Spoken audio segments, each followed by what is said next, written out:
So energy is about generating electricity. There you can move pretty quickly into solar and wind.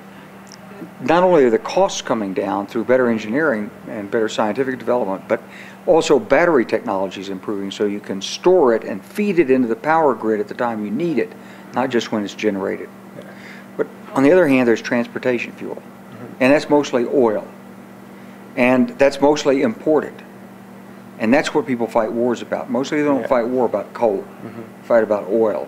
In the summer of 1973 in Washington, I wrote 3 reports on the energy crisis for the Pentagon, one of which looked at the impact of being an oil importing nation on the United States. And it was pretty clear even then that this would distort America's foreign policy, spread lots of money abroad, and might ultimately require us to use U.S. troops to secure access to these energy supplies abroad. Of course, that's exactly what happened. This led then to the creation of Al-Qaeda, 9/11, our invasion of Afghanistan, the Bush administration's decision to invade Iraq. It's led to expenditures of a couple of $1 trillion and more, much more to follow, and we're not done yet.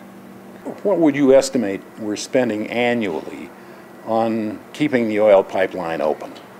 Well, it's $300 billion of U.S. foreign exchange to buy the oil.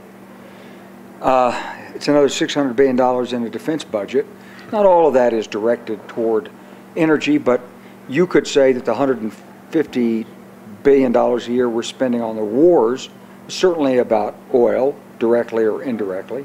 And you could probably say half of the rest of the defense budget is one way or another connected to stationing troops abroad, trying to protect access to oil, exercises, procurement of equipment. And then you could look at the bill for the Veterans Administration. So this comes out to be $500 billion or more a year is going to this. It's been a tragic failure of policy and a failure of U.S. leadership. How can we replace these barrels of oil with other means of energy? The alternatives now are there now in biofuels, compressed natural gas, electric automobiles increasingly, liquefied natural gas, coal to liquids.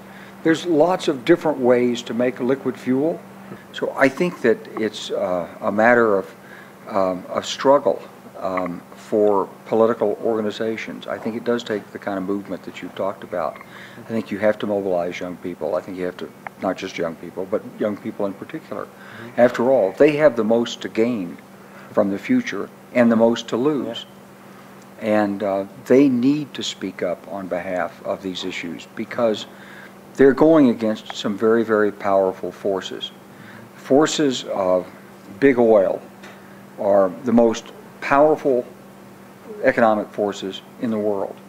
If you look at the entire wealth of mankind, the value of oil reserves in the ground, it's like $170 trillion.